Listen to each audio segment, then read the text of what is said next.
উচ্চ আদালতের রায়ে মালদা শহরের বাল্য গার্লস উচ্চ বিদ্যালয়ে 4 জন শিক্ষিকা ও একজন গ্রুপ ডি কর্মীর চাকরি গেল।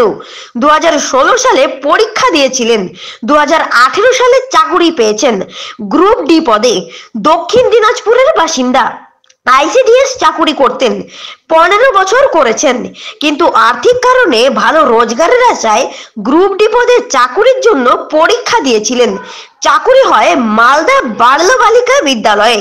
আজ খবর পেয়ে কান্নায় ভেঙে পড়েছেন। স্বামী বেসরকারি স্কুলে পড়ান, 2 ছেলে মেয়ে। এখন কি করবেন বুঝতে পারছেন না, রাষ্ট্রপতির দ্বারস্থ হবেন এমন ভাবছেন, জানালেন ভেরোনিকা টুডু। কিসে কাজ করতেন? এই স্কুলে আমি গ্রুপ ডি পোস্টে চাকরি করি। আজকে দেশের সর্বোচ্চ আদালত সুপ্রিম কোর্ট রায় কি রায় দিয়েছে, কি শুনলেন? আমি রায় জাস্ট সকালে গতকালকে আমি খবর দেখেছিলাম যে হতে পারে, কিন্তু আমি কনফার্ম ছিলাম না যে হবে, তার কারণ মাঝে মাঝে এরকম হয় আবার হয় না।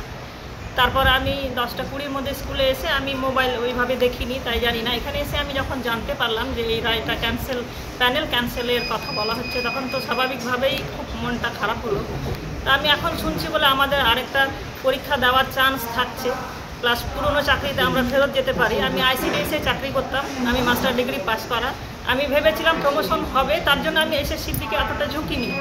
আমি ভেবেছি যে সুপারভাইজার হবো, হতে হতে সংসার আর সব কিছু করতে করতে তখন ওই কাজটা ছেড়ে আমি ভাবলাম যে এই গ্রুপ ডিতে একটু বসে দেখি, কোশ্চেনগুলো একটু সহজ হয় দেখি, যদি বসতে পারি। তখন বসে দেখলাম যে পাস হয়ে চলে এসেছি। বলছি কত বছর হলো আপনার চাকরি করা? 7 বছর। বাড়িতে কে কে আছে? বাড়িতে আমার ছেলে আছে, মেয়ে আছে, আমার হাজবেন্ড আছে। আমার বাড়ি হরিরামপুরে। আমি তো নিজে তো তাই।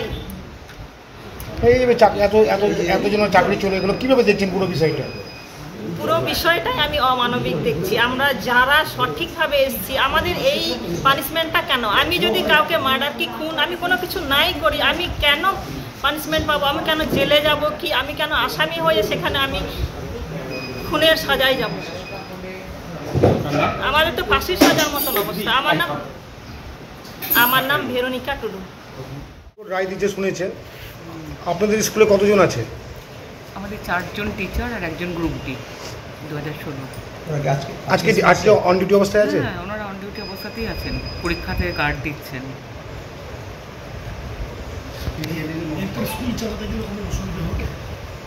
অবশ্যই হবে। 4 জন যদি হঠাৎ করে কোনো কি এখন সরকার বলবে আমরা তো জানি না, মানে এটা তো জাস্ট এখন রায় হলো, তারপরে এখন কি হবে অর্ডার, কাজে যদি না হয় তখন তো অসুবিধে হবেই।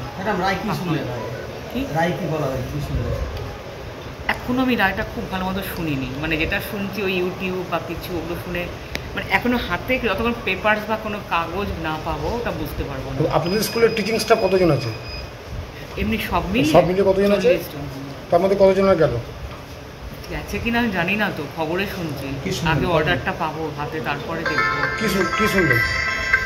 মানে এটাই শুনলাম যে ওনাদের হয়তো যারা অন্য চাকরিতে ছিল আগে, তারা হয়তো আগেরটায় ফিরে যাবে, সেরকমও কেউ কেউ আছেন। আর বাকিদেরটা এখন কি সিদ্ধান্ত হবে। আর একটা গ্রুপ ডি বলছিলেন, ওই যে গ্রুপ ডিও বসে আছে, ও আছে। কতটা অসুবিধার মুখে পড়তে হবে 4 জন টিচার বাদ চলে যায়? খুব অসুবিধার মুখে পড়তে হবে, কারণ আমাদের হায়ার সেকেন্ডারির সবাই টিচার। ওরা হায়ার সেকেন্ডারির ইংলিশ মিডিয়ামের, তার মধ্যে 2 জন টিচার। বুঝি ম্যাডাম, যে 4 জন কোন সাবজেক্টের টিচার? একজন হায়ার সেকেন্ডারি ফিজিক্স, হায়ার সেকেন্ডারির বায়োলজি। আমাদের হায়ার সেকেন্ডারির যে ইংলিশ মিডিয়াম পার্টটা আছে, ওরা 2 জন এই ওরা 2 জন ওই পার্টের টিচার। একজন হচ্ছে পলিটিক্যাল সায়েন্স হায়ার সেকেন্ডারি, আর একজন হচ্ছে এমনি পাস করছে বিএসসি। ম্যাডাম, ওই টিচারের যদি এখন গার্ডে আছেন বলে ওনাদের সাথে কথা বলছেন, ওনাদের মানসিক অবস্থা কেমন? তাহলে গার্ডে আছেন তো একটু অসুবিধা, তাহলে কাউকে পাঠাই ওদের রিলিভিংয়ে পাঠিয়ে আমি ডাক। ঠিক আছে।